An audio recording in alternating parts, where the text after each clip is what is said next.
Welcome to our online auction on June 11th, 2025. As you browse through the photos of the art objects, we'd like to share some fascinating tales from Chinese history, stories of wandering knights who lived over 2,000 years ago. Much like Robin Hood in medieval Europe, these figures upheld justice, helped the vulnerable, and became legendary for their courage and loyalty. The Biographies of Wandering Knights. In Records of the Grand Historian, Shiji, is a chapter written by Sima Qian that focuses on the deeds and spirit of renowned wandering knights. Yoxia, in the early Han Dynasty. The text opens with a quote from Han Feizi, stating, "Confucians disrupt the law with words, while knights violate it with force," and criticizes society for admiring Confucians while looking down on knights. Sima Qian, however, gives high praise to these wandering knights, arguing that although they did not follow Confucian rites, they valued trust, honored promises, acted decisively, upheld justice, and were willing to risk their lives to help others, making them a group worthy of respect. The chapter not only explores the value of the knightly spirit, but also records the real-life stories of several Han Dynasty knights, such as Zhu Jie, Zhu Meng, and especially Guo Ji. Guo Ji's story is the most detailed, portraying him as respectful to scholars, disciplined, and deeply loyal, while also revealing the conflicts and misunderstandings that knightly actions could bring. Blending historical narrative with commentary, the work affirms the role of knightly culture in supplementing social morality and reflects Sima Qian's admiration for justice, integrity, and individual character. Han Feizi said, "Confucians use words to undermine the law, while knights use force to violate prohibitions. Both groups were criticized, yet scholars are still widely praised in society. Those who rose to positions like chancellor or high ministers through strategy and skill, assisting their rulers and earning lasting fame recorded in history. Such people are naturally beyond reproach." But take figures like Ji Qi and Yuan Xian as examples. They were ordinary people from alleyway neighborhoods, yet they read and cultivated themselves, embracing the virtue of walking a solitary, righteous path. They refused to conform to the trends of the time and were mocked by society as a result. Ji Qi and Yuan Xian lived their lives in poverty. Empty rooms, thatched roofs, coarse clothing, and simple meals. Yet they were never discontent. Even after more than 400 years since their deaths, disciples still admire and follow their example with unwavering dedication. As for today's wandering knights, although their behavior may not strictly align with Confucian standards of righteousness, they are people whose words can be trusted, whose actions are decisive, whose promises are sincerely kept. They do not hesitate to risk their lives to help others in distress. Having already committed themselves to life and death struggles, they still refrain from boasting about their abilities or flaunting their virtues. In truth, there is much about them that is worthy of admiration. In life, it's common for people to encounter hardships or emergencies. The grand historian Sima Qian said, "In ancient times, Emperor Shun once struggled with digging wells and carrying grain. Yi Yin once worked as a servant carrying cooking utensils. Fu Yui hid himself on a construction site while building walls. Lu Shang endured hardship by the Wei River. Guan Zhong was once shackled in prison. Bailey Shi fed cattle for a living. Confucius was surrounded and endangered in the state of Kuang, and he starved between the states of Chen and Kai, his face pale from hunger. These were all virtuous and moral men, praised by scholars for their integrity and wisdom, yet they still suffered such misfortunes. So what about those of average talent living at the lowest levels of a chaotic world? The disasters they suffer are simply too many to count. There is a saying among common people, who cares about virtue and righteousness as long as one benefits from it? That's called moral. For example, Boi opposed King Wu's conquest of the Shang dynasty and chose to starve to death on Mount Shouyang. But King Wen and King Wu were not criticized for lacking virtue because of that. Meanwhile, brutal men like Dao Ji and Zhuang Chao had followers who endlessly praised their sense of honor. From this, we can see that the saying, "Those who steal a hook are executed. Those who steal a kingdom are made lords. And the gates of lords still speak of virtue and righteousness," is not an empty statement. Nowadays, some scholars cling stubbornly to narrow interpretations of righteousness, confining themselves to bookish principles. As a result, they remain isolated from society for long periods. How can this compare to those who lower themselves to speak in common terms, go along with the trends of the world, and thereby gain fame and recognition? As for the common folk who become wandering knights, once they give their word, they stand by it, traveling thousands of miles to uphold their promises. They honor loyalty and righteousness to the point of facing death without hesitation. This too is a strength worth acknowledging, and not something to be taken lightly. That's why when scholars fall into hardship and need someone to entrust their lives to, they often turn to such knights. Is this not the very distinction people make between the virtuous and the heroic? If these local knights were compared with men like Shiji or Yuan Xian in terms of weighing advantages and making contributions to their time, they would not be in the same category. However, when it comes to achieving results and keeping their word, how could the knightly spirit of righteousness ever be considered dispensable? In ancient times, knights from humble, commoner backgrounds were rarely recorded or heard of, unlike more recent figures such as Yanling Jizi, Lord Meng Chang, Lord Chen Shen, Lord Ping Yuan, and Lord Xin Ling, who were all royal relatives and relied on the wealth and power of their noble positions. They were able to attract talented individuals from across the land and became famous among the feudal lords. These men were certainly virtuous, but their success was, in a sense, like calling out with the wind at your back. Your voice isn't louder, it's just carried farther by favorable conditions. As for knights from common alleyways, who cultivated themselves and refined their reputations, and whose fame spread throughout the land and earned universal praise for their virtue, that was truly rare and difficult. Yet such men were often excluded and dismissed by Confucians and Mohists alike, left out of formal records. Before the Qin dynasty, the deeds of commoner knights were already lost to history, and I deeply regret this. From what I have learned, early in the Han Dynasty, there were men like Zhu Jia, Tian Zhong, Wang Gong, Zhu Meng, and Guo Ji. Though their behavior sometimes conflicted with prevailing scholarly norms, they were private men of integrity, righteous, incorruptible, modest, and self-restrained, worthy of high regard. Their reputations were well earned, and the scholars who followed them did so sincerely, not out of hollow flattery. On the other hand, those who formed cliques relied on powerful families, used wealth to exploit the poor, and abused the weak for personal pleasure and desire. True knights despise such people. I am saddened that the world often fails to understand the true spirit of knightly virtue, and instead carelessly lumps people like Zhu Jia and Guo Ji together with brutish bullies, mocking them all alike. Zhu Jia of the state of Lu lived during the same time as Emperor Gaozu of Han, Liu Bang.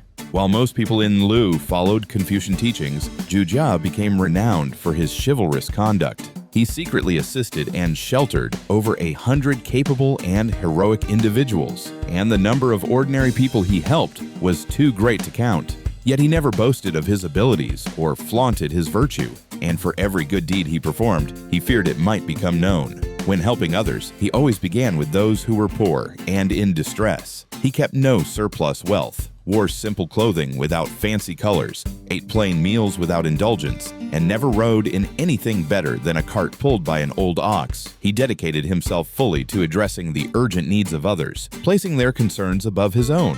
Once, he quietly rescued General Ji Bu from a crisis. Even after Ji Bu rose to high status and honor, Zhu Jia never went to see him again.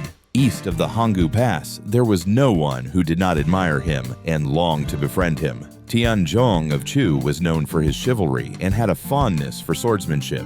His father had once served Zhu Jia and believed that his own conduct could not measure up to Zhu Jia's. After Tian Zhong passed away, there was another renowned knight in Luoyang named Zhu Meng. In the Zhou region, people commonly earned their livelihood through commerce, but Zhu Meng became famous among the feudal lords for his knightly conduct. During the rebellion of Wu and Chu, Grand Commandant Tiao Ho traveled in an official courier carriage to Henan, where he encountered Zhu Meng. Delighted, he said, "Wu and Chu have launched a major uprising, yet they haven't sought out Zhu Meng. That tells me they won't accomplish anything."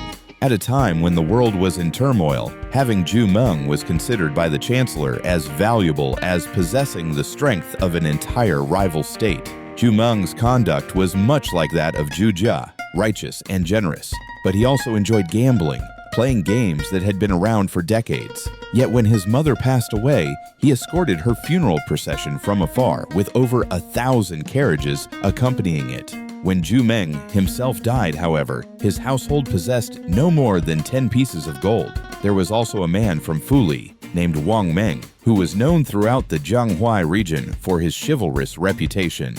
At that time, the Khan family of Jinan and men like Chen Zhouyong were also known for their dominance and swagger. When Emperor Jing of Han heard of them, he sent envoys to have all such people executed. Later, new figures emerged like Bai and Liang Han Wupi, the Shui brothers of Yangjai and Han Ru of Shan, who once again stirred the scene. Guo Ji, a native of Ji, was styled Wengbo and was the maternal grandson of the famous physiognomist Zhu Fu. His father had engaged in knightly activities and was executed during Emperor Wen's reign. Guo Ji was short and stocky, physically agile, and he never drank alcohol. In his youth, he was known for being secretive and ruthless. He harbored intense resentment and could not tolerate grievances. He personally killed many people. He often risked his own life to form alliances and seek revenge for others. He hid fugitives, committed robbery, minted counterfeit coins, and looted tombs. His crimes were too numerous to count. Yet somehow, he always escaped danger, as if blessed by fortune or spared by amnesty. As he grew older, he changed his ways, became frugal, and repaid grievances with kindness. He gave generously without expecting anything in return. Still, he took pride in his knightly conduct, even more than before. When he saved someone's life, he never boasted of his deeds. However, his deep-rooted ruthlessness remained. Once provoked, he could still seek vengeance for the smallest insult. Young men admired his conduct and secretly modeled themselves after him, avenging others without telling Guo Ji. One day, Guo Ji's nephew relied on his uncle's reputation and, while drinking with others, forced someone to chew food. When the person resisted, the nephew tried to force him to drink. Enraged, the man drew a knife and killed Guo Ji's nephew, then fled. Guo Ji's sister was furious and said, "With Wang Bo's reputation for honor, how can someone kill my son and go unpunished?" Out of spite, she threw her son's body on the road and refused to bury him, hoping to shame Guo Ji. Guo Ji secretly found out where the killer was hiding. The man, frightened, surrendered and confessed the full truth to Guo Ji. Guo Ji said, "You were right to kill him. My nephew was in the wrong." He then released the man, acknowledged his nephew's fault, and gave him a proper burial. When others heard of this, they greatly praised Guo Ji's sense of justice and honor, and even more people came to follow him. Whenever Guo Ji went out or came into town, people would avoid him out of fear or respect. However, there was one man who sat with his legs stretched out in front of him, showing no regard as Guo Ji passed. Guo Ji sent someone to ask for the man's name, and his follower wanted to kill him. But Guo Ji said, "If I live in this city and still fail to earn this man's respect, it only shows that I have not cultivated my virtue well enough. How can he be at fault?" He then secretly instructed the local officer, saying, "This man is someone I wish to protect. When the guards change shifts, let him escape." At every guard change, they created chances for him to flee, but he didn't. The officers grew curious and asked why, and only then did they learn it was Guo Ji who had sent help. When the man who had been sitting disrespectfully learned this, he was deeply moved and came bare-chested, a sign of humility and apology, to beg Guo Ji's forgiveness. When the young men of the area heard of this, they admired Guo Ji even more. There was a bitter feud between two people in Luoyang. Over 10 respected local figures tried to mediate, but the two refused to listen. One of them then visited Guo Ji. That same night, Guo Ji went to see the other man involved. That man agreed to resolve the matter under Guo Ji's persuasion, but Guo Ji told him, "I heard many respected gentlemen in Luoyang tried to resolve this, and you refused. Now, just because I'm from another district, you're willing to listen to me? Wouldn't that mean I've taken away the influence of your own local gentlemen?" So Guo Ji quietly left that night without telling anyone. He said, "This won't work. I must leave and let the respected men of Luoyang intervene again. Then you'll truly listen." Guo Ji always behaved with humility and respect. He never dared ride in a carriage into the county office. When he traveled to neighboring regions to request help on someone's behalf, he would go to great lengths to succeed. If it could be done, he would get it done. If not, he would still try to comfort the person before he would accept any food or drink offered to him. Because of his integrity, the local nobles respected him greatly and competed to be of service to him. Young men in town and respected gentlemen from nearby counties often came to his door at midnight in long lines of more than 10 carriages, hoping to host him or offer him support at their homes. At that time, the imperial court began relocating powerful and wealthy families to Maoling, near the emperor's mausoleum. Although Guo Ji's household was poor and did not meet the qualifications for relocation, the local officials were afraid of offending him and dared not exempt him. The general of the guards spoke on his behalf, saying, "Guo Ji is poor and should not be moved." But the emperor replied, "When a commoner has enough influence that a general speaks for him, then his family cannot truly be called poor." As a result, Guo Ji's family was still ordered to move. When he left, over 10 million in valuables were given to him as gifts by nobles and officials. In Zi, a man named Yang Jiju's son, who served as a county officer, was the one who listed Guo Ji for relocation. In retaliation, Guo Ji's nephew beheaded Yang's son. From then on, the Yang and Guo families became bitter enemies. When Guo Ji entered the passes into the Central Plains, all the renowned and influential men in Guangzhong, whether they knew him or not, rushed to make his acquaintance upon hearing his name. Guo Ji was short in stature, did not drink alcohol, and never rode a horse when he traveled. Later, he killed Yang Jiju as well. Yang's family filed a complaint to the court, but the petitioner was then killed right in front of the palace gates. The emperor was informed and ordered officials to arrest Guo Ji. He fled, placing his mother and household in Xianyang and escaping himself to Linjin. A man named Ji Shaogong from Linjin, who did not know Guo Ji personally, was approached by Guo Ji, who concealed his identity and asked for help getting out through the pass. Ji Shaogong agreed and let him pass. Guo Ji then made his way to Taiyuan, and wherever he went, he openly reported his identity to the host families. When the authorities traced his movements, they came upon Ji Shaogong. Under pressure, Ji took his own life and died without revealing anything. Eventually, Guo Ji was captured. Upon a thorough investigation, it was found that all the people he had killed were murdered before the latest general amnesty, meaning he could not be charged retroactively. In Zi, a Confucian scholar who was sitting beside an imperial envoy overheard someone praising Guo Ji. The scholar objected, saying, "Guo Ji is nothing more than a criminal who violates the law. How can you call him a virtuous man?" One of Guo Ji's retainers heard this and killed the scholar, even cutting out his tongue. Officials questioned Guo Ji about the murder, but he truly did not know who had done it. The killer disappeared and was never found. The investigating officer then declared that Guo Ji was not guilty. However, the imperial counselor Gongsun Hong gave this judgment. Guo Ji, though a commoner, wielded power under the guise of chivalry. He used it to kill over petty grudges, even if he did not order this killing. The crime itself is worse than if he had. It constitutes treason and defiance of authority. As a result, Guo Ji, styled Wengbo, was executed and his entire clan was exterminated. After that time, those who claimed to be knights, Yoxia, became extremely numerous, wandering about proudly and too many to count.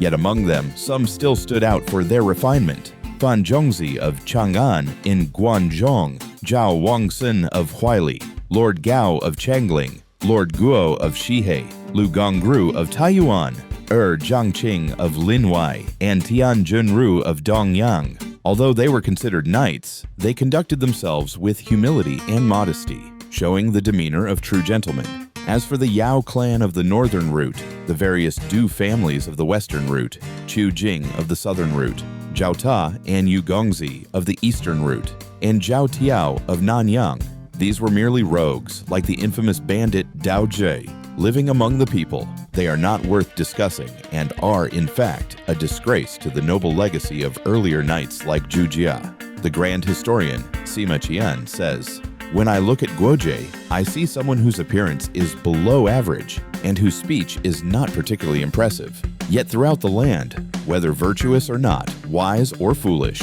people admire his name. Anyone who speaks of knightly virtue cites him as a model. As the saying goes, a man may rely on looks, a name on glory. But how can one possess both beauty and fame? Alas, how regrettable. Knights were proud and bold, and their reputation was widespread.